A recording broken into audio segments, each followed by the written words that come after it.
Picture this. In the heart of Mississippi, a plantation owner named Calvin Candy dismisses a slave who had served his family for 50 years.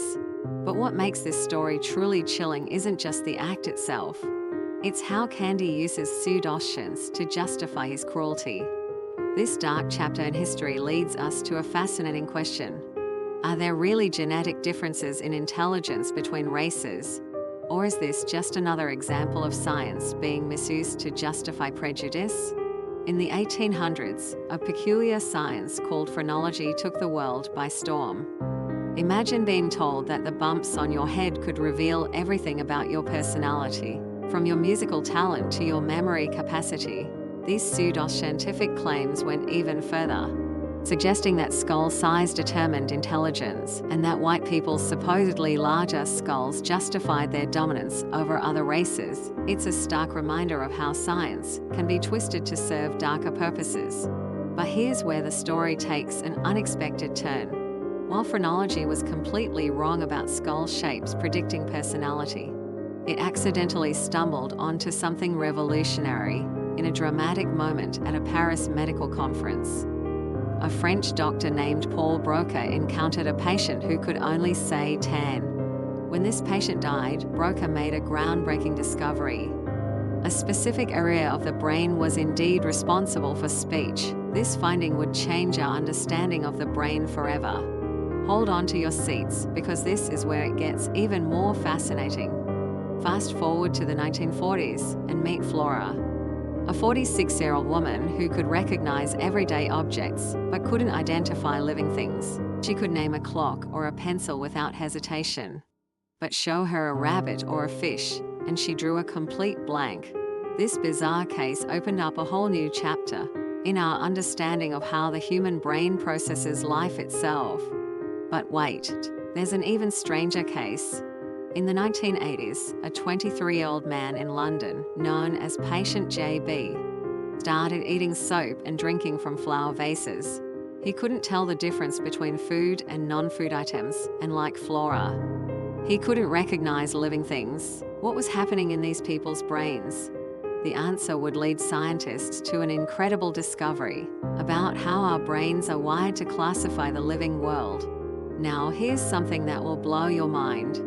Babies as young as 3 months old can tell the difference between living creatures and mechanical toys before they can even walk or talk of the first 25 words. Most children learn 13 are typically names of living things. Even more remarkably, toddlers can recognize that a Chihuahua and a Great Dane are both dogs, despite their vastly different appearances. But how did we develop this extraordinary ability? Imagine two of our ancient ancestors, Wag and Gog. Gog couldn't tell the difference between edible and poisonous mushrooms, couldn't recognize dangerous snakes, and missed all the warning signs from animals around him. Wag, on the other hand, knew every mushroom species, could read animal behavior, and understood the warning calls of birds. Who do you think survived to pass on their genes? This natural selection process, occurring over tens of thousands of years, literally wired our brains to be classification experts.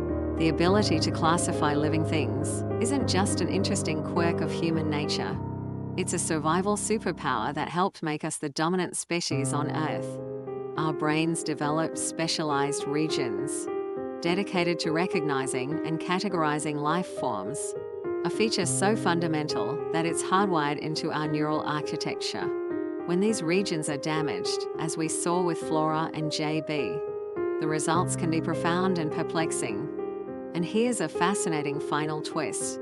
The same instinct that helped our ancestors avoid poisonous berries and dangerous predators now drives children's fascination with dinosaurs and Pokémon. That's right. Your kids' obsession with memorizing hundreds of Pokémon names and types isn't just cute.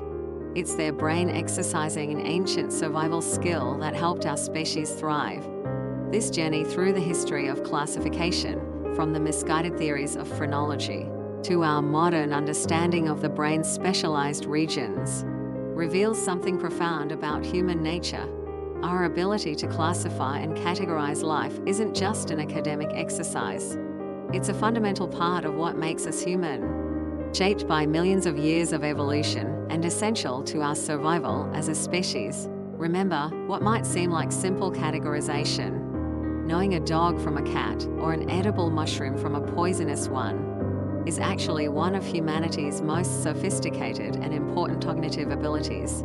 It's a reminder that sometimes the most remarkable things about being human are the abilities we take for granted every day. If you enjoyed this journey through science, history, and evolution, check out our upcoming video for an even deeper dive. And don't forget to hit like, subscribe, and share your thoughts in the comments below. Let's keep exploring the wonders of the human mind together.